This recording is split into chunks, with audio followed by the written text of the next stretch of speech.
Jaz bom v glavnem govoril danes o kompulzivni seksualnosti, mogoče manj z znanstvenega vidika, ker danes smo imeli že kar z nevrobiološkega vidika precej stvari pojasnenih.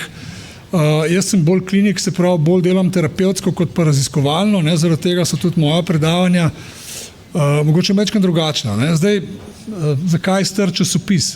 Jaz bom začel tako, kot se mi je enkrat zgodilo na enem predavanju.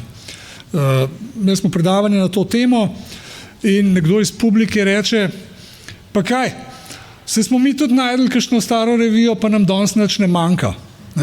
Kaj so mislili ljudje? Kaj je ta gospod mislil? Rekel je, se smo mi tudi najdeli kakšno pornografsko revijo, pa zaradi tega danes nimamo nobenih težav v duševnem zdravju. To, o čemer bomo mi danes govorili, absolutno nima blage veze več z tiskanimi mediji, zaradi tega, ker to je popolnoma druga dimenzija. Ker nas bo zanimalo, kako se je spolnost prenesla vsaj v dvodimenzionalni obliki v digitalni svet, se pravi najprej na računalnike in poznaj seveda pametne telefone in pa virtualno realnost. Se pravi, zdaj ne vem, koliko to področje poznate. Jaz bom probal na kratko te stvari orisati, ker časa nimamo veliko. Tako da, ker je ta gospod mislil, če gledate revije, s čim je recimo moja generacija se lahko srečala, ko smo zbirali star časopis? A se danes še zbira? Še. Dobro, ampak verjetno je manj revij, se pravi, včasih so bili kakšni stari Playboyi, ali pa zdaj so bile reklame, za Black Friday. Skratka, to, kar sem jaz lahko najdu, ali pa moj oče, ali pa moj dedek, pa še manj, so bile recimo fotografije golih žensk, nobenih fetišev, nobenih skrajnosti, v glavnem heteroseksualna spolnost. Kaj je danes prvi stik? Kaj bi rekli, kaj je prvi stik z internetnim seksom? Pa govorimo o mladostnikih. Imate kakšno idejo? Še ne bom pustil za malo poznaj, bom tako kot slab trgovec, vas bom malo pustil, da se malo se grejete na to temo. Skratka, popolnoma druge stvari. Niti ni treba, da gremo na neko spletno stran, ki je namenjena pornografiji, dovolj je, da greste na novičarsko spletno stran in boste prišli v stik, nekje v enem kotu bo neki blinkal, kar bo nakazoval na goloto, na seks in seveda velikrat iz radovednosti kliknemo. Ni pa nujno, da to ostane brez posledic. Seveda, odrasle strukturirane osebe običajno ne zapadajo v zasvojenost. Tisto, kar je pomemben povedati na začetku, ne bodo vsi ljudje postali zasvojeni. Se pravi, niso vsi ljudje, ki gledajo pornografijo, zdaj pa kar naenkrat zasvojenci. Jaz sem leta 2004 prevedel eno knjigo, v bistvu je bila to prva knjiga v Sloveniji, ki je bila namenjena samo zasvojenosti seksualnostjo, naslovno narecite temu ljubezen, in sem veliko govoril o teh vzorcih, o vedenjskih vzorcih, kako se ljudje vedejo, kaj počnejo, kaj gledajo. In potem sem ugotovil, da s časom ob teh intervjujih, ki so takrat bili, ko so me mediji sprašvali, ker sem govoril veliko o vedenjskih vzorcih, sem naredil, ne da sem jaz naredil veliko škode, ampak do nerazumevanja je prišlo. Ljudje so mislili, moj partner se vede tako, sigurno je zasvojen. Danes smo večkrat slišali, da kaj pomeni samo vedenjski vzorc? Ne prav velik. Lahko pomeni to, da je človek v težavah, lahko pomeni samo, da nekaj raziskuje, ampak vedenjski vzorc je samo en dejavnik, potem moramo upoštevati še vsaj dva, eden je kaj? Nadaljevanje kljub negativnim posledicam in kaj še? Rabimo neuspele poskuse prenehanja. Običajno to so trije taki najbolj izraziti, imamo jih pa več. Skratka, to je tisto, kar sem jaz lahko videl v otroštvu. Kar danes vidimo ljudje nekaj precej drugega, ampak samo za lažje razumevanje, kako se pravzaprav spolnost sploh spreminjala. Malo kot zgodovino, danes se spreminja zelo hiter. Jaz mislim, da v naslednjih 80-100 letih se bo naša spolnost zelo spremenila. Kako? Ne vem, nimam odgovora, ampak tisti ljudje, ki spremljajo to bolj recimo z nevrobiološkega vidika, pa z vidika vedenjskih vzorcev in raziskav, vidijo, da se to z enormno hitrostjo spreminja. Recimo raziskave, ki so bile delane leta 80, ste imeli nekje okrog 120 vedenjskih vzorcev, približno, zdaj me ne drža čisto za številko, imate pa drugače v moji knjigi to napisan točno. In potem, ko se je internet pojavil, smo imeli naenkrat praktično skoraj 100 vzorcev vedenjskih več, ki jih prej sploh poznali nismo. In so vezani samo na internet, drugače ni. Skratka, spolnost se spreminja. Ampak, če gledamo od začetka, karkoli že, do leta 80, oziroma do leta 1860 smo imeli kaj? Ena stvar je bila spolno znotraj intimnega odnosa. Seks za eno noč smo verjetno poznali vse svojo zgodovino. Kaj še? Jaz si to težko predstavljam, da je tole imel kakšen hud zasvojitveni potencial, ker tiste poslikave na teh jamah, to si mogel imeti precej hudo domišljijo, da je to imel nek učink. Zakaj? Tudi če gledate računalniške igre, katere so najbolj zasvojljive, pa pustimo zdaj samo ozadje igre, ampak grafika mora biti zelo, zelo dobra, zelo kvalitetna. In tudi pornografija, zato pravim, da te poslikave, ki jih je moj pradedek videl, pa tudi, veste, koliko pa je bilo teh jam. Zdaj, da bi pa hodil glih kele do Pitočke zijalke vsak teden, pa najbrž ni šel moj dedek, ker se mu ni dal, da bi ratal zasvojenc. Skratka, pornografija, ker mimogrede, kaj velja za prvo pornografijo v zgodovini sploh? Bakrorezi v Firencah. Zunaj zakonske afere smo imeli nezvestobo, smo imeli, kaj smo še imeli? Še kakšna ideja?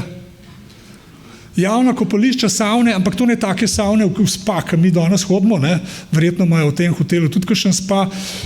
Te savne so bile bolj namenjene drugim stvarem. Javna kopališča, to v Sloveniji tega nismo imeli. Prostitucija je prisotna večji del zgodovine, haremi in pa seveda masturbiranje. To so stvari, ki so bile na voljo več ali manj celo zgodovino. Kaj se je pa zgodilo? Kaj je prišlo leta 60, med letom 60 in 70, kaj je vplivalo na pornografijo oziroma seksualnost? Kaj smo takrat dobili? Barve, ja, ampak v kakšni obliki? Fotografija pa film, ja. Se pravi, imeli smo kaj? Vse od prej naštetega, tisto, kar smo prej pogledali, fotografije so se najprej pojavile in pa pornografski filmi. Ampak če zdaj pogledate, leta 1860 v Sloveniji, koliko ljudi je imel kinoprojektor doma? Bliz mojega pradetka, ki je mogel v Potočko zijalko, pa tam ni nič najdu, recimo. Ampak se pravi, druga stvar, ki je pa bila, ker ni bilo tehnologije, koliko je bilo teh filmov posnetih? Zelo malo.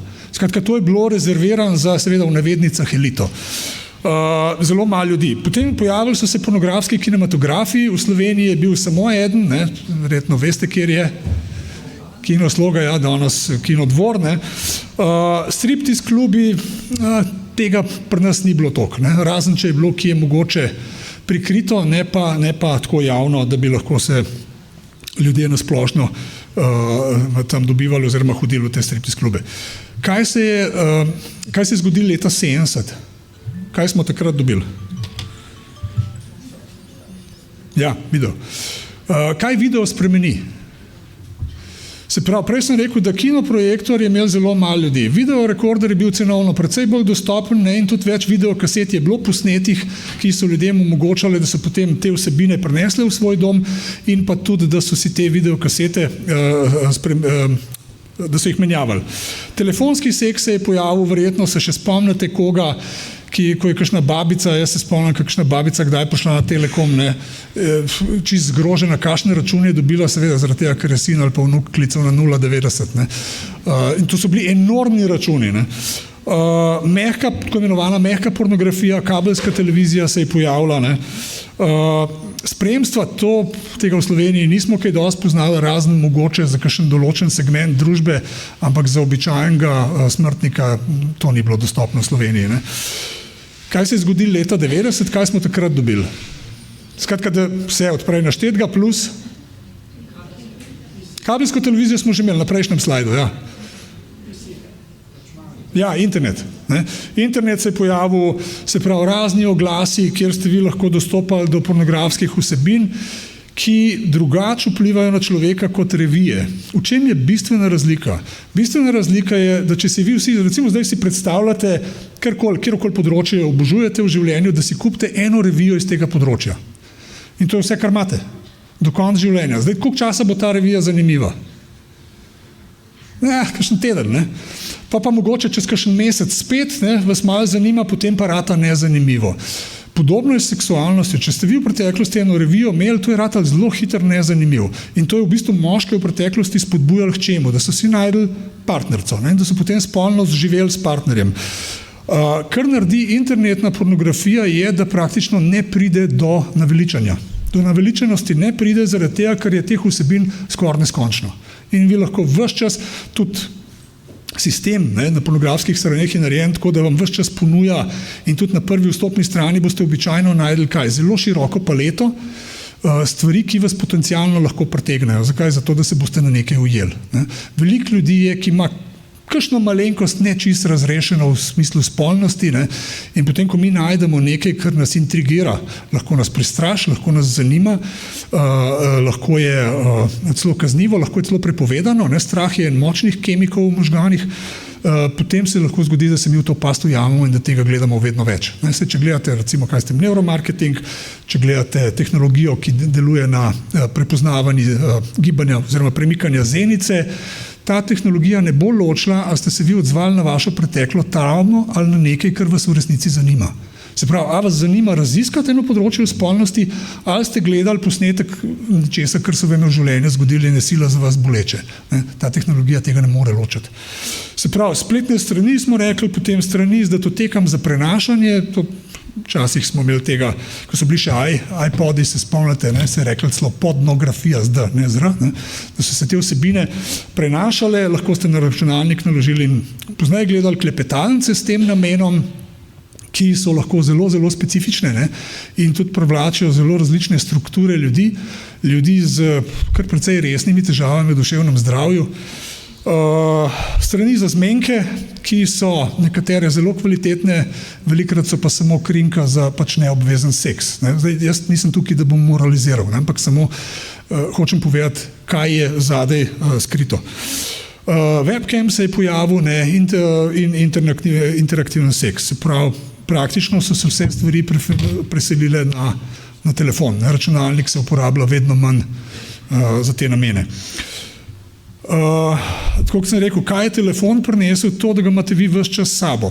Zdaj, če govorimo o ljudeh, ki so zasvojeni, recimo s seksualnostjo, mogoče malo bolj kot samo pornografijo, če recimo moja generacija, če ste hoteli v London na poslovno potovanje, ker kaj zasvojeni ljudje najtežje prenašajo? Kdaj največkrat recidivirajo? Potovanja pa nestrukturiran čas. Se pravi, potovanja so povezana z osamljenostjo, ljudje so v nekih hotelskih sobah in takrat glava začne delati malo drugače, kot če je doma ob ženi, ali pa jaz govorim stereotipno. Da je moški tisti, ki je zasvojen, bom pa ženska partnerka, ampak bom kaj poudaril, kjer pa praktično so ti odstotki zelo primerljivi. In zdaj, če si predstavljate enega tazga poslovneža, da gre v London, je mogel v preteklosti, ko smo govorili v revijah, je mogel narediti kaj? Iti dol do konsjerža, reči, kje je Red District ali pa kako bom prišel jaz do prostitutke, in večino ljudi je sram odvrnil od tega. Danes imate pač, vsi telefoni imajo GPS, vi se pač logirate na eni od teh spletnih strani, date telefon v žep in vsakič, ko nekdo želi ali pa je pripravljen na neobvezen seks z vami, klikne, oziroma vas lajka ali karkoli pač že. Zdaj vi ne rabite niti gledati v telefona, telefon imate v žepu. Kaj se zgodi z vašimi možgani? Možgani ne ločijo prav dobro, ali imamo mi v resnici zdaj seks, ali o tem samo razmišljamo. Zgodi se to, da se bodo določene nevronske povezave aktivirale, tudi nagrajevalni krog zraven, in da mi samo utrjujemo tiste poti, ki so vezane za zasvojenost. Sprav, vi ne rabite nič gledati. To je nekaj primerljivega. Takrat, ko so bili Blackberry, če se spomnite, poslovneži so zelo, se so rekli Crackberry, golf, rezultate za golf in podobne stvari. Skratka, na veliko stvari se lahko mi ujamemo in pameten telefon tukaj, kakorkoli je uporabno orodje, je lahko tudi zelo velika past, sploh če ga uporabljamo nekritično. Se pravi, ko je prišel telefon, smo imeli vse odprej naštetega, plus sexting, veste kaj je, pošiljanje tekstovnih sporočil ali pa recimo videoposnetkov. Meni je presenetljivo, koliko klientov, to odraslih, strukturiranih, zrelih ljudi praktično, popolnoma nekritično pošilja svoje posnetke totalnim neznancem. To je lahko zelo res, mislim, lahko se grdo konča. Zaradi tega, ker nekateri ljudje na drugi strani so profesionalci in bodo to izkoristili.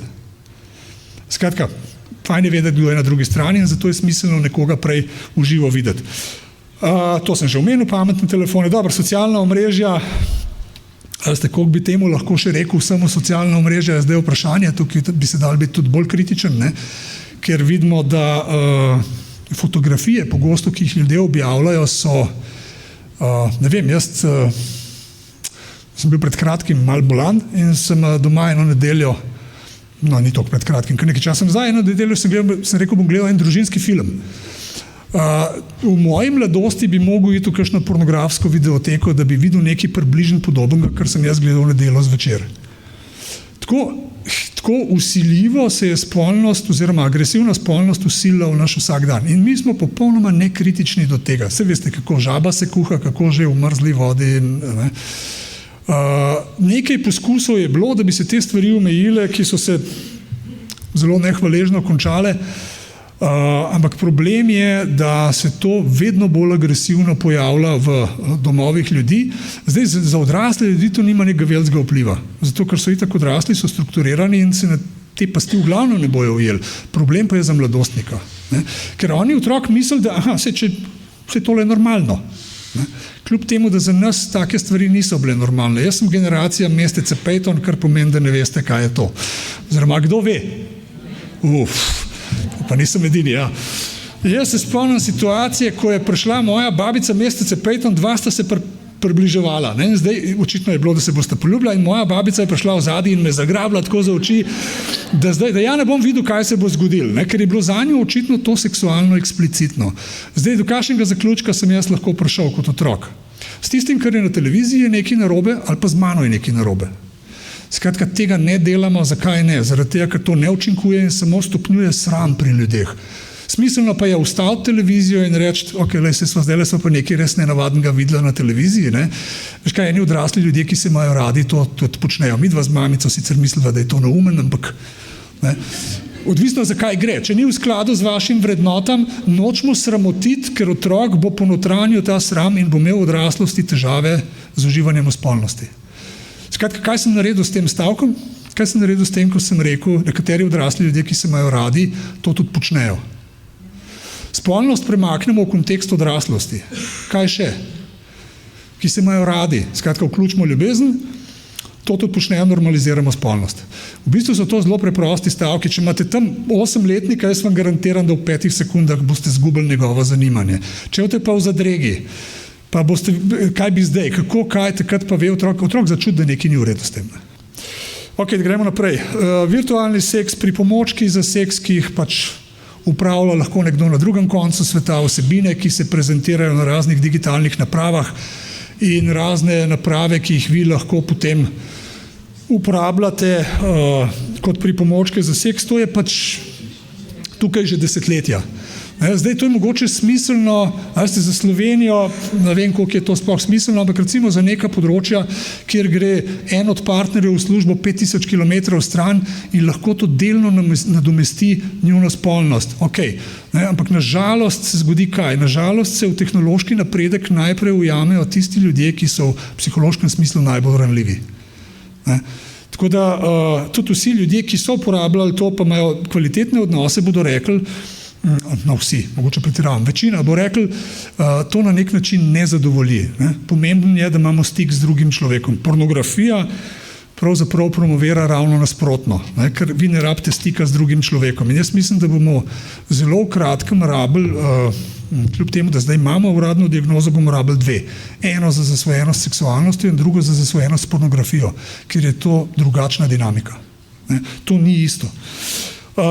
Zdaj, o opredelitvah zasvojenosti smo danes ogromno slišali, jaz bi mogoče samo en stavek z tega področja in to je tisto, kar sem jaz pogosto slišal na začetku svoje kariere in to je, da zasvojenost s seksualnostjo nikoli ni bila uradna diagnoza.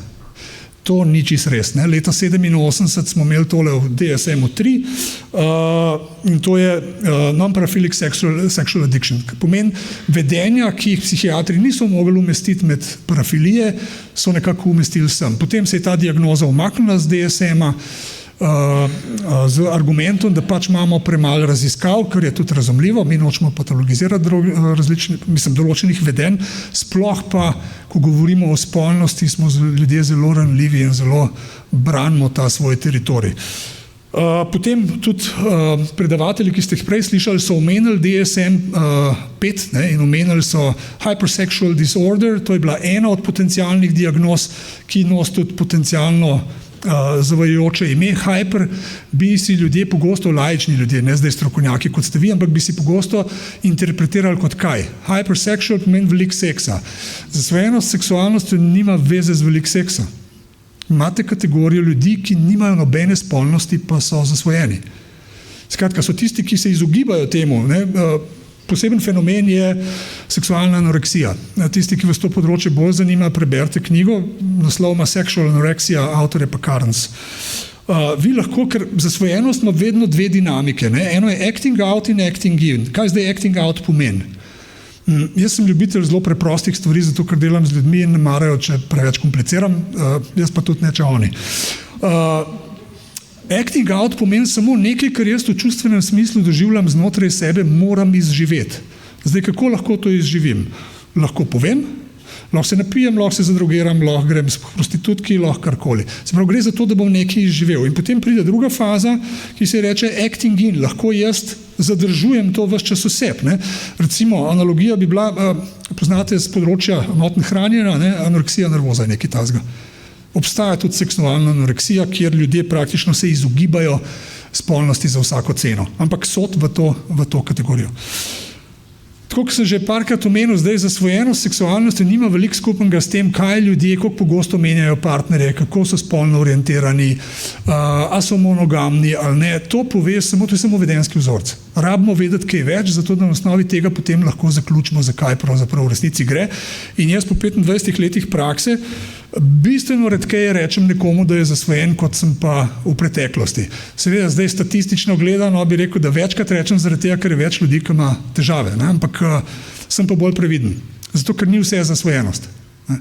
Ljudje bodo razne stvari lahko poskušali blažiti s tem vedenjem, pa ne gre za zasvojenost. Še posebej je področje, ki ga danes ne bomo mogli nasloviti, ker je prekompleksno, so kazniva dejanja na internetu glede spolne nedotakljivosti. To je posebna kategorija. 88% zasvojencev nikoli ne naredi nič kaznivega. V tistih 12% je pa potem se zavprašati, kam pašejo, kako so osebnostno strukturirani. Ker moramo se zavedati, da kaj zasvojenost naredi človeku? Evropa ga izbire. In če vas Evropa izbire, pride pri večini ljudi do tolerance. Kaj to pomeni? Če sem včeraj skadil en joint, recimo, če gremo na področje substanc, ni nujno, da bo čez 14 dni to še dovolj velika doza, da bo pomagala potlačiti vse tisto, kar sili v zavest, oziroma kar bi jaz rad izrazil. Pri spolnosti bi bilo to tako, da lahko gledate več pornografije, ampak dan ima 24 ur. In ko 24 ur zapolnite, kaj ostane? Bolj ekstremna pornografija. In če to zmanjka, greste lahko na področje zunaj spolne orientacije ali pa na področje kaznivih dejanj. Prej sem rekel, da je en močnih kemikov v možganih je katero čustvo? Strah. In ko vi to dvoje povežete, imate precej bolj intenzivno izkušnjo. Recimo to poznate bolj, če kdo dela tukaj s homoseksualno moško populacijo. Je bila enkrat ena oddaja dokumentarna, ko je človek, takrat, ki je bil AIDS zelo izražen, zelo veliko se o tem govoril, ko je šel v te klube in je imel nezaščiten seks in je iskal, kdo vizualno zgleda najbolj bolan. Kaj mislite, zakaj? Zato, ker je strah največji, da se bo okužil. In samo to še deluje. Vse ostalo je flatline, lahko, ko enkrat greste prek tega nivoja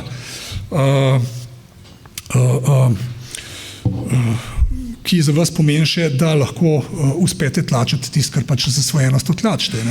Zdaj, zasvojenost seksualnosti je precej kompleksna in tudi populacija je precej kompleksna. 70% teh ljudi je fizično zlorabljenih, 80% je spolno zlorabljenih, tako moških kot žensk, in 90% je čustveno zlorabljenih. Skratka, 73% je suicidalnih in 17% jih resnično poskuša narediti samomor. Tako da vic, če že bi bil s čim zasvojen, še najbolj seksom, ni smešen pol, ko veste te podatke, ker ti ljudje resnično ne morejo več, nimajo več kam.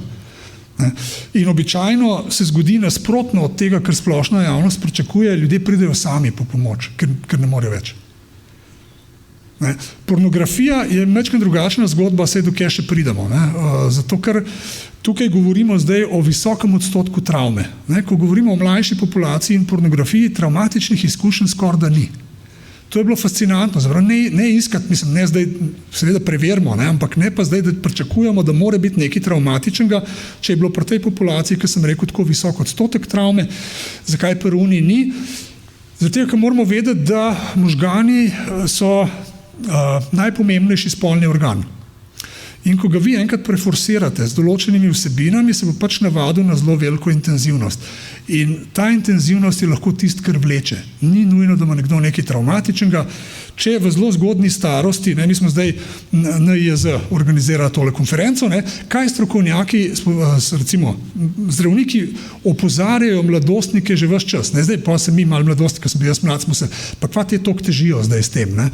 Zakaj ne, ker sem mlad, zakaj ne piti alkohola? Ne, zakaj ne jemati drog? Zaradi tega, ker možgani niso do konca razviti. In možgani si zelo dobro zapomnijo, kaj sproža velike količine dopamina. Alkohol, droge, gemblanje, računalniške igre, seks. Ne? In ko je tega veliko, to pač postane normalno. In brez tistega se lahko ne počutimo več zadosti dobro. Če dodamo še malo socialne anksioznosti, pa malo covida, pa malo še česa, imamo lahko precej resen problem. Ampak da gremo naprej. Jaz sem napisal leta 2015 knjigo, ne bom praktično skoraj nič o tem, predlagam oziroma vas spodbujam, da jo preberete, ker je še vedno vse, kar not piše, aktualno, razen mogoče kakšnih aplikacij, ki so zdaj že majčkeno, recimo, da bi jih lahko umestili tja unim poslikavam v potočki zijalki, ampak kamorkoli že. Ampak vse ostalo je pa še vedno v skladu s tem, kar smo danes poslušali tudi na področju nevroznanosti. Noter imate opisane 3 nevrobiološke modele, kako poiskati pomoč, koga iščemo. Predvsem imate pa zelo, jaz mislim, da je zelo dobro opisan, kaj se zgodi, ko ima nekdo travmatično izkušnjo in kako poskuša potem regulirati te boleče spomine in kje tukaj pride lahko zasvojenost, tudi s seksualnostjo ali pa s pornografijo v igro. Jaz sem se pri svojem delu zelo opiral na definicijo, ki jo je takrat izdalo Ameriško združenje za medicino zasvojenosti, ASAM, ne. In to je bilo leta 2011, to je že kar nekaj časa nazaj, ne. In sicer, da gre za kronično bolezen možganov, ne pa samo za se pravi, nagrajevalni krog in centre, ki so povezani z spominom in motivacijo, ne pa samo za slabo navado ali pa za veliko seksa ali pa veliko alkohola. Ne. Jaz moram reči, da še vedno, a veste, me preseneča, ko je pa sem hvaležen za vsak intervju, ki me povabijo, ampak ko dobim pa vprašanje, koliko seksa je preveč, ne, se mi pa zdi, a smo še zmer tam, koliko pirov je zdaj preveč, ne, da postaneš alkoholik. Ne gre za količino, gre za namen, zakaj nekdo to počne, kaj poskuša, večkrat je bil Mati Gabor danes omenjen, kaj poskuša človek s tem doseči, zakaj rab ravno to, zakaj ne najde nekega bolj funkcionalnega vedenja. Seveda, imejte v mislih pri mladostnikih, ko so stari, ne vem, 17, 18, 16, kaj gre njim po glavi? Velikrat. Spolnost. Ne? In je to normalno, da raziskujejo. Ampak, če raziskujejo na napačen način, ima to lahko precej resne posledice. Ne? In vidimo, da na oba spola to vpliva malo drugače. Mimo grede, ne, pornografija, če jo gledate, koliko dostopov bi rekli, da naredijo ženske. Pa govorimo zdaj o hardcore pornografiji, ne o 50 odtenkov sive. 40%. Ja, nažalost se ta številka zelo približuje moškim in tudi nažalost prevzemajo vedno bolj moški model, ko govorimo o seksualnosti.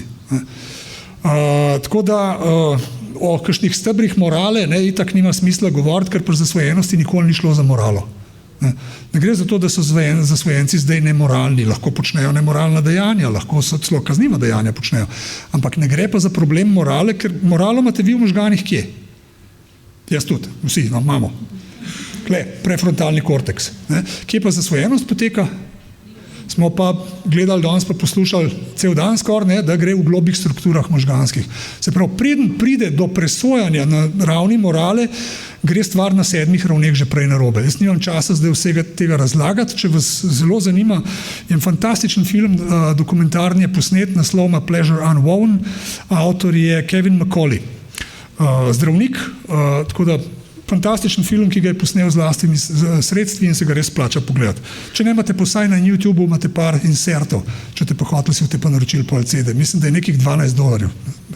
Tako da ni nek strešek, nek velik strošek.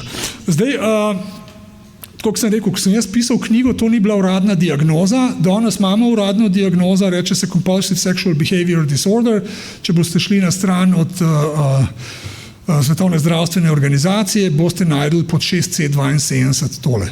In tudi seveda cel opis, ki ga jaz ne bom zdaj dajal, ker taki slajdi so meni zelo nehvaležni, ker itak ne pridete do konca, preden premaknem. Če vas to področje zanima čisto z profesionalnega vidika, priporočam tole knjigo Clinical Management of Sex Addiction. Vzamete drugo izdajo, mislim, da se prva sploh več ne dobi, avtor sta Carnes pa Adams, vrhunska strokovnjaka, oba osebno tudi poznam, ker sem študiral pri njima in je knjiga res uporabna. Zdaj, zakaj? Veste, če se lotimo tega sami nekako razisvati, nam je psihiatrična literatura manj uporabna. Zakaj? Zaradi tega, ker tam so ponovadi študije posameznih primerov. Če pa rabite širši pogled, je pa ta knjiga zelo primerna za to, da imate potem res nek okvir, kako pristopiti k temu. Zdaj, kakšno je stanje, ko govorimo o pornografiji in zasvojenosti s seksualnostjo? Ti procenti varirajo iz leta v leto, raziskave, od raziskave do raziskave. Prejle sem bral, ker mi je bilo zanimivo, pa sem gledal splošna populacija študentov. Mislim, da je numerus majčkeno nižji od 2000, 60% problematična raba pornografije. To se meni zdi zelo visok odstotek. Ko govorimo o zasvojenosti, seksualnosti, se ti odstotki še vedno nekje gibljajo med 3 in 6. Ko govorimo o zasvojenosti s pornografijo, smo tam bližji 5, 8, tudi 11 najdete. Meni je bila zanimiva, pa ne zdaj, da bi kogarkoli rad izpostavljal, ampak to je en statističen podatek, ki sem ga najdel takrat, ko sem imel predavanje za specializante družinske medicine. 1050 študentov medicine, 12,5 problematična raba pornografije. A zdaj govorimo o nekih čudnih ljudeh, ki tam le po noč nimajo kaj delati in gledajo pornografijo, ali govorimo o visoko inteligentnih ljudeh, ki pravzaprav s tem verjetno regulirajo stres. Dvomim, da jih toliko zanima spolnost. Verjetno ja, ampak govorimo o problematični rabi. Mi ne govorimo o tem, da je nekdo dostopil do teh vsebin. Problematična raba je nekaj drugega in seveda en odstotek teh ljudi bo imel verjetno pozneje v življenju precej resne težave s tem.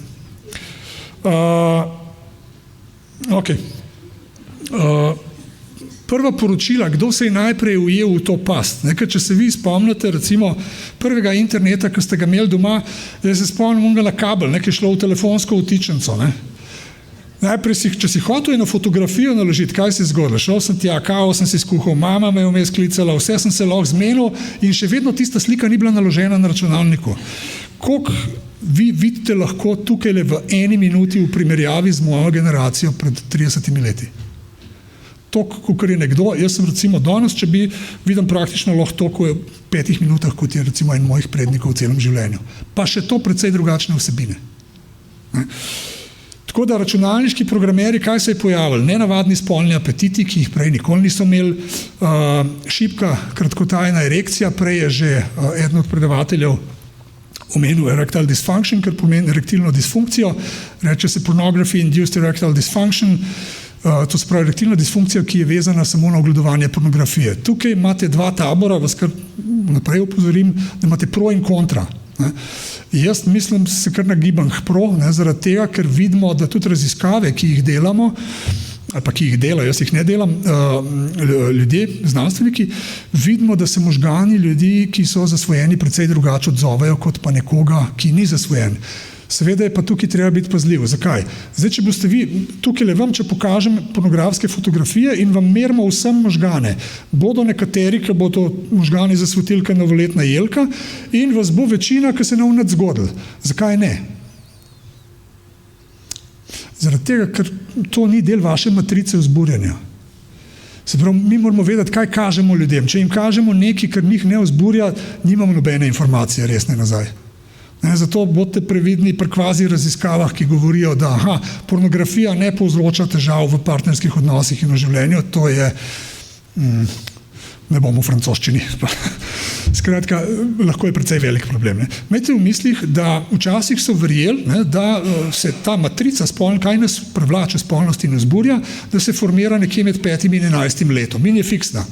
Danes vemo, da to ni res. Ne. Jaz imam 60-70 let stare kliente, ki niso imeli nikoli nobenega kompulzivnega vedenja v življenju, v 6 mesecih jih odnese, tako da jih ne sestavimo več. Samo zaradi pretirane stimulacije, ne? In lahko skrajnih vsebin. Se pravi, zapoznela ejakulacija je lahko ena od težav, erektilna disfunkcija, to sem omenil. Skrajna težava je lahko erektilna disfunkcija med samim masturbiranjem oziroma poskusom spolnega odnosa s partnerjem. Ljudje običajno pridejo šele tukaj. Takrat, ko se res zakomplicira in ko se partner začne resno pritoževati. Partnerka, ne? Običajno, razen če so homoseksualno, zdaj spolno usmerjeni. Skratka, če gledamo samo erektilno disfunkcijo, verjetno ste gledali film Kinsey, ne? On je, oziroma Zimbarda poznate, tega psihologa, kontroverznega, ne? On je napisal eno knjigo, Demise of Guys, naslov, in je noter opisal Kinseyjevo raziskavo. Kinsey je leta 1948 raziskal, koliko moških v splošni populaciji ima erektilno disfunkcijo. Kaj bi rekli, koliko? Do starosti recimo tam nekje 30 let. 1%. Če bi stili zdaj od 30 do 45, pridemo nekje do 3%.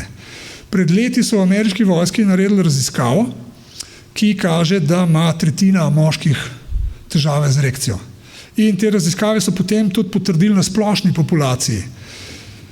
Zdaj, tukaj bi lahko šli na področje, ker sem rekel, da danes nimamo časa, tudi tega, kaj vse ljudje lahko skozi spolnost izražajo. V vojski recimo imate računalnike, ki so namenjeni samo temu, da gledate nasilno pornografijo.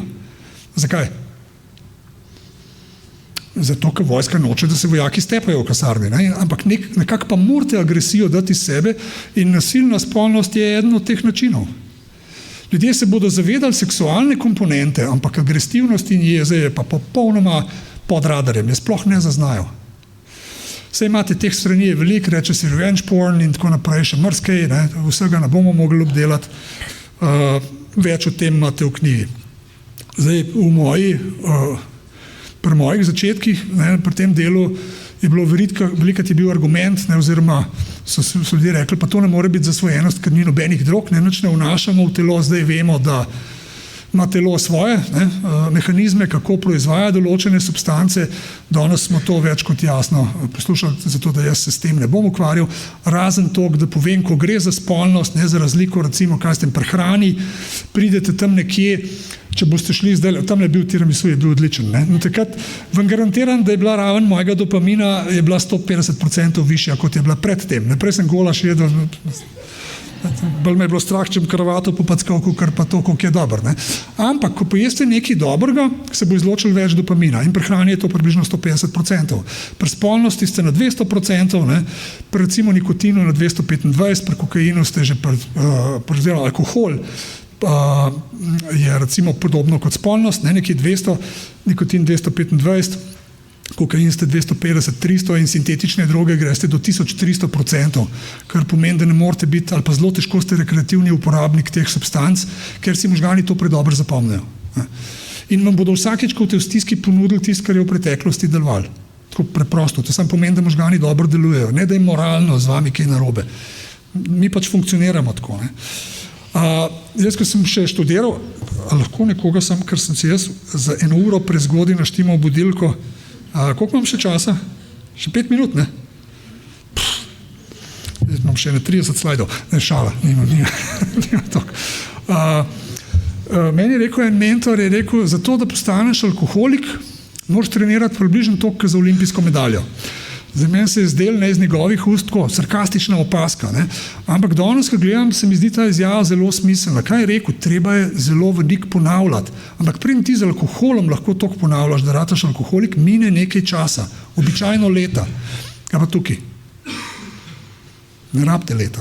Ne? Predvsej hitreje gre to, zato ker ne pride do določenih mehanizmov, ki jih mi poznamo. Ne? Se pravi, en dejavnik tveganja za razvoj zasvojenosti je sigurno ponavljanje. Naslednji je genetika, če imate smolo, ne? Nekje približno polovico pripomore genetika. Potem imamo primarno družino, ne? Travmatične izkušnje, ki smo jih prej nekaj našteli, in pa seveda tudi družba, v kateri mi rastemo in živimo, in ta družba je visoko ali nizko seksualizirana? Nizko. Jaz mislim, da je ekstremno visoko, ne? Ker praktično, če boste delali, pa če delate s to populacijo, potem boste videli fenomen, da se zgodi to, da klient, ki je bil pri vas, ne more priti do doma trezen, ker je vmes požgal radio v avtu in je reklama za pijačo X, v katero je vključeno kaj? Seksualno stokanje. Uganite, kam njegovi možgani predstavljajo v delčku sekunde. In naslednji moment ga lahko odnese toliko daleč, da recidivira. Jaz govorim to v začetnih fazah, ne, pomoči, ne, polk je človek trezen že 5 let. Skratka, imejmo v mislih, da smo visoko seksualizirana družba, ki ni zelo prijazna do teh ljudi, ki imajo to vrstne težave. Pomemben se mi še zdi, preden nam zmanjka časa, kaj ni zasvojenost s seksualnostjo. Ne. Ena stvar je sigurno, ko imate prej, je kolegica z Hrvaške govorila o bipolarni motnji, ne, in ampak je govorila o gamblanju. Ne. Ko imate nekoga v manični fazi, pa ima bipolarno motnjo, kako se bo vedel? Zelo verjetno seksualno, zelo zapeljivo. Ne. Kaj treba najprej narediti? Uvesti ustrezno terapijo in potem vidimo, a gre še za zasvojenost zraven ali ne. Drugače lahko se ukvarjamo s stvarmi, ki ne bodo delovale. ADHD, zakaj gre pri ADHD-ju? Dopamin ni ustrezna raven dopamina in seveda bo mladostnike, pa tudi odrasle, potem privlačile določene vsebine, ki so povezane lahko s seksualnostjo. Metamfetamini, tisti, ki so zasvojeni z metamfetamini, sploh in tak izraz je chemsex, to prihaja tudi bolj iz homoseksualne moške populacije, kjer je več ljudi se dogovori za nek neobvezen seks, ki traja običajno do 72 ur. Dokler kemija ne popusti. Ne.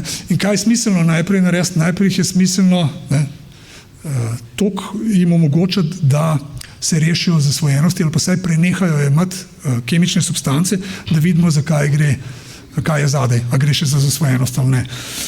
In pa prej ste imeli tudi 2 primera zdravil pri Parkinsonovi bolezni, ne, ko pri gamblanju imate bolj, se pravi, recidivirajo, pa zdravila, ki so za se pravi, sindrom nemirnih nog, podobno je pri spolnosti. Ljudje bodo lahko kar naenkrat razvili vedenjske vzorce, ki jih prej nikoli niso imeli. Skratka, ker to vemo, je pač treba samo povedati zdravniku, da potem zamenja ustrezno terapijo in se običajno vedenje preneha. Jaz imam še 1 minuto, super. Kar se tiče same pornografije, kako ločiti zdaj, a gre za zasvojenost s seksualnostjo ali gre za zasvojenost s pornografijo. V bistvu je nekaj zelo pomembnih razlik. In sicer, če imate človeka, ki je zasvojen s seksualnostjo, kaj išče? Išče stik z drugim človekom. Ali se ga pa totalno izogibati, kot sem prej rekel, neki, če modus operandi, recimo anoreksično vedenje, tam se bo izogibal tega. Drugače pa iščejo stik. Ne? Ko je nekdo zasvojen s pornografijo, koga zanima stik z drugimi ljudmi? Nič. Zdaj, pornografija sama ima povečano tveganje za spolne disfunkcije. Zakaj? Zaradi tega, ker te vsebine lahko zelo hitro eskalirajo in grejo v neke razsežnosti, ki jih človek težko obvladuje. Dostopnost. Ne? Prej sem že omenil, recimo tistega poslovneža, ki je šel v London. Veste, če imate danes imate vse pač na telefonu. Ne? Je to zelo enostavno dostopno. Medtem ko ljudje, ki so zasvojeni s seksualnostjo, če jih zanima stik z drugim človekom, morajo do tega vse nekako priti. Psihološke razlike so tukaj tudi pomembno. Običajno so ti ljudje, ki so zasvojeni s pornografijo, lahko imajo kakšno socialno anksioznost, se izogiba stika, mogoče ga je strah prestopiti do žensk in potem se ujame tam, pa se mu zdi tukaj lažji. Vsi ti strahovi, kar naenkrat zginejo, jih ni, če jaz na internetu nekaj počnem. Seveda, ko to ponavljamo nekaj časa, to lahko preraste v vzorc, ki ga enostavno ne moramo več preseči. Ali pa vsaj ne brez pomoči, to ga ne moramo ni čisto res. To sem pa že prej omenil, da pri mlajši populaciji ni travmatičnih izkušenj. Za konec, preden bom zaključil, pa da damo prostor še za vprašanje, to je nemški raziskovalci so, čeprav sta avtorja, Američana, ki sta knjigo napisala, rekla, na kaj bomo verjetno v prihodnosti pozorni, ko bomo delali z ljudmi, ki imajo težave z zasvojenostjo s pornografijo, se pravi trajanje uporabe v letih, kako zgodaj v življenju so začeli. Zdaj, ni vseeno, je to nekdo začel pri 35, a je to nekdo začel pri 11 ali pa pri 8. Raven stopnjevanja, se pravi, a je prišlo do kakšnih skrajnih vsebin, odstotki masturbiranja, se pravi, ko nekdo ogleduje pornografijo ali pa brez tega, in pa spolna aktivnost s partnerjem ali ne. Nobena redkost ni, da pride moški na terapijo, ki star 35 let, nima nobenih spolnih izkušenj z žensko. To je zelo pogosto danes, nažalost. Tako da to bo več ali manj vse, kar sem jaz uspel stlačiti, po domače povedan, v 45 minut. Veliko stvari je še, ki bi jih želel ali pa bi jih bilo smiselno povedati, ampak enostavno jih ne moremo. Za konec samo, če si boste zapomnili to sliko, ker včasih si slike bolj zapomnimo kot to, da je nekdo govoril 45 minut. Če vzamete, to je zgodba iz ene knjige, nisem si jo jaz zmislil, ki opisuje mladostnike danes. Če vzamete, da je vsaka ta opeka, ki jo vidite tam na sliki, ena informacija o človeški spolnosti, ki jo mladostnik danes dobi. Koliko teh ceglov je povezanih z vami kot starši in koliko jih dobijo od kredibilnih virov, kot je internet in tako naprej. Naša generacija, mi smo se opirali na Kastelca, ampak ne tega, ki je imel v Ljubljani kliniko, na unga, ki je v Londonu. In anteno in verodostojne informacije, ki ugante, koliko so pomagale. Ne prav veliko. Skratka, imejte v mislih, da mladostniki danes so v precej velikih težavah, ko poskušajo najti kredibilne informacije in je pomemben, da jih dobijo od dobronamernih ljudi. To pa sigurno smo starši na prvem mestu. Tukaj pa seveda smo pa mi vprašani, kako se mi pogovarjamo s partnerjem o spolnosti in koliko bomo zdaj uspeli se z otrokom o tem pogovoriti. Hvala.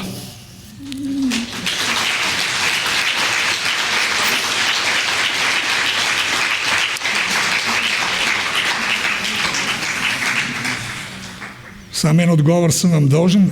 Zdaj sem skočil. Lahko sam še malo nazaj. En odgovor sem vam še dolžen in sicer tole je, prej, ko sem rekel, kaj je prvi stik mladostnikov s človeško spolnostjo, BDSM.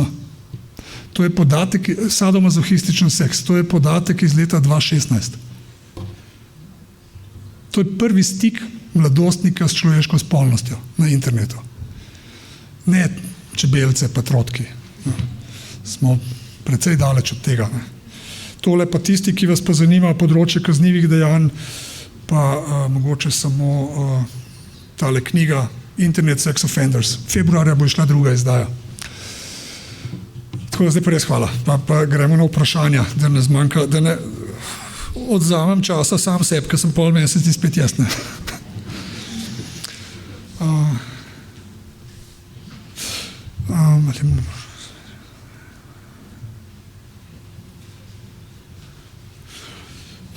Ne vem, nimam odgovora na to zdaj, ali je izpostavljenost pornografiji in bolj nenavadnim oblikam spolnosti, homo, trans, zdaj, to so precej žolčne debate, Vemo, da smo imeli še kar dolg v uradni klasifikaciji, homoseksualnost kot problem, in tukaj zdaj vedno je vprašanje biologije in seveda psihe, Jaz mislim, da sta oba dejavnika prisotna, dvom pa, da je to zdaj povezan samo s pornografijo in da bi pornografija sprožila to.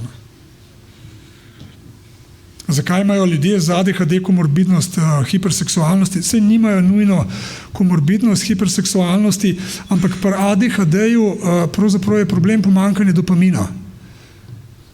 In vse te vsebine ni samo seksualnost, so tudi računalniške igre, stiki z drugimi ljudmi, prek nekih klepetanc, ki so lahko zelo nekritični. Zaradi tega, ker jih privlači vse, kar dvigne zelo hiter raven dopamina. In zato pravzaprav moramo biti pozorni, kaj otrok, če ima diagnozo ADHD, kaj pravzaprav počne v digitalnem svetu. Vprašanje za $1 milijon. Kaj ne bi šole naredile? Za začetek jaz mislim, da bi bilo koristno to, da pravzaprav telefoni v šoli, da se ne uporabljajo. Zdaj, zakaj? Statistike so take. Tukaj je bilo včasih običajno za 16-letnike, danes običajno za 10-letnike. Še se spomnim iz širšega družinskega kroga, 8-letniki so, dokler se seveda to v šoli ni odkrili, v pauzi gledali v računalniški učilnici pornografijo. Pa ne zato, da njih to toliko zanima, ampak zato, ker so jim starejši pokazali. Jaz bi bil previden tam, ker imate več otrok doma in kjer je eden zelo, zelo starejši od tam manjega. Zato, ker unga bo to zabaval, tam mlajšmu lahko pa kar veliko škodo naredi. Skratka, omejiti, jaz mislim, da prohibicija, če gledamo zgodovino, ni bila prav uspešna na nobenem področju, ampak vseeno pa sem za to, da se stvari omejujejo, ker nekritična raba je največji problem.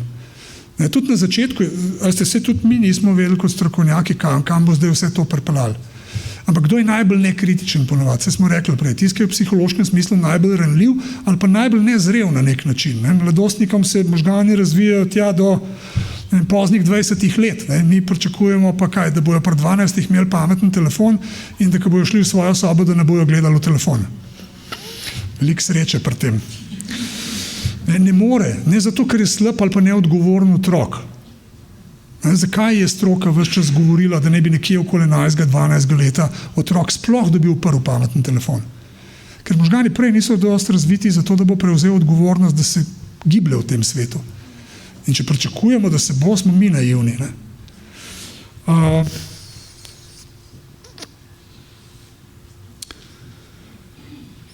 Tega pa zdaj ne razumem. Ali lahko družbeno prepovedane oziroma moralno sporne stvari pozitivno vplivajo na spolnost?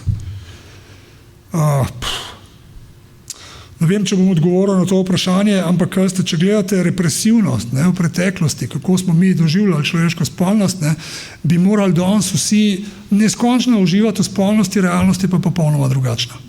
Mi smo šli iz totalnega nadzora v precej velik kaos, kjer še vedno ne uživamo tako, kot bi lahko, ker imamo zraven druge težave. Ja, seveda lahko vplivajo. Vse lahko vpliva, kar je na internetu, na percepcijo. Zdaj, to, kar najpogosteje opažamo, ali pa smo opažali, bom govoril za nazaj, je, da na fante to vpliva, kako fantje so najbolj obremenjeni s čim? Z neskončno erekcijo, ki jo vidijo na teh posnetkih. In kaj pričakujejo? Da se bojo njihove punce vedle tako kot tiste ženske tam. To je precej nerealno. Kaj pa izziv za ženske, za punce? Malo drugače. Lahko se ujamejo v pas, da mislijo, da če ne bodo se vedle tako kot une ženske, da ne bodo dobile ljubezni. In imamo precej kompleksno dinamiko lahko med ljudmi. Pornografija je zelo osiromašen prikaz človeške spolnosti in v glavnem prikazuje samo genitalno raven. Imate pa več različnih definicij, v moji knjigi jih je 12 opisanih. Nimamo časa, da bi vse. Pornografija samo eno naslovi in to je tudi zelo zaskrbljujoče na nek način je, ko ljudje govorijo pa rečejo, sva bila intimna. V resnici pa mislijo, da so imeli seks za eno noč. Intimna nista bila niti najmanj. Zelo verjetno. Lahko, da sta bila, ampak intimnost absolutno presega sam koncept spolnosti in terja ranljivost, terja to, da je človek odprt, da se zbliža z drugim, kar pa nikakor ni nujno, da pri seksu do tega pride. Kje smo? Zakaj visok procent suicidalnosti? To je raziskava iz leta 1991, kjer to je bilo, avtorji so sledili 1000 družinam zasvojenih s seksualnostjo 7 let. In te odstotke, ki sem jih prej naštel, držijo. Zakaj tako velik odstotek suicidalnosti? Intervjuvali so jih potem, ko so bili že 3 leta v terapiji. Ali na kliniki, ali v individualni terapiji, ali oboje. Zdaj, še posebej pri moških se je to pokazalo, ker če vi vprašate o splošni populaciji ljudi, a ste bili spolno zlorabljeni, boste dobili kakšen odgovor, verjetno. Ne. Pa ne zato, ker ljudje samo zanikajo, ampak zaradi tega, ker je razumevanje zlorabe včasih zelo, zelo slabo. Pri moških je pa ta problem še večji. Zakaj? Zato, ker prvič jih je strah, da če bodo priznali zlorabo, da jih bodo imeli za homoseksualce, drugič se obsojajo zaradi tega, ker niso zmogli reči, tretjič se lahko obsojajo, da če je prišlo do penetracije, ker so imeli nehotno erekcijo, ki jo ne morajo kontrolirati, ne razumejo pa delovanja svojega telesa in se še zaradi tega obsojajo in je jasno, da bodo rekli ne. Ti ljudje so bili pa že 3 leta v terapiji in so verjetno tudi zato ti odstotki toliko višji.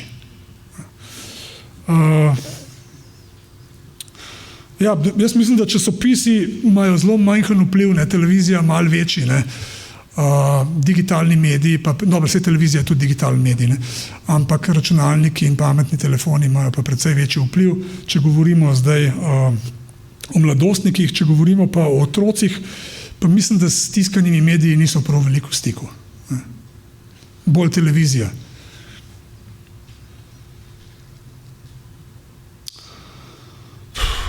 Prvič, tipičen zasvojenc, ne, vprašanje, vse je lepo, da je v navednicah, ne, ker mislim, da sploh ne obstaja, ne, ker smo ljudje toliko specifični, da je vsak unikaten. Ne. Kakšna je razlika med moškim in med žensko? To, da ženske bodo bistveno težje poiskale pomoč, bistveno težje sestaviti skupino za ženske, pa da bi se obdržala, ker je to toliko bolj obremenjeno s sramom. Se pravi, če sem jaz kot moški zasvojen s seksom, sem kaj? Frajer. Če je ženska zasvojena s seksom, je kaj? Kurba. Zato. Eden od razlogov, vseh je več. Skratka, mi imamo dvojna merila. In to je problem, to ni zdaj samo problem v Sloveniji, to vidimo v Ameriki, koliko manj je skupin, ki so namenjene ženskam s tem težavam in koliko težji v teh skupinah tudi ostanejo. Jaz mislim, da sem zaključil.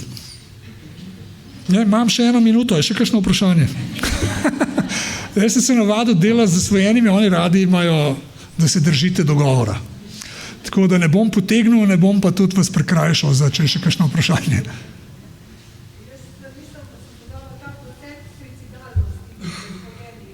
Če 70%. Predvsej velik. Ampak še enkrat, raziskava iz leta 1991. Zdaj spet odvisno, če bi kakšne novejše gledali, lahko da bi te odstotki malo varirali, ne?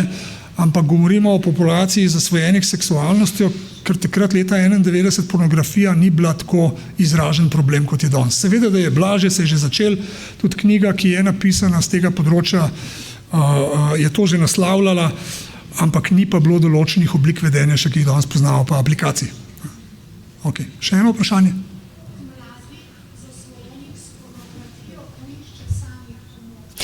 Tukaj vam pa ne morem odgovoriti, zato ker z mladoletnimi ne delam.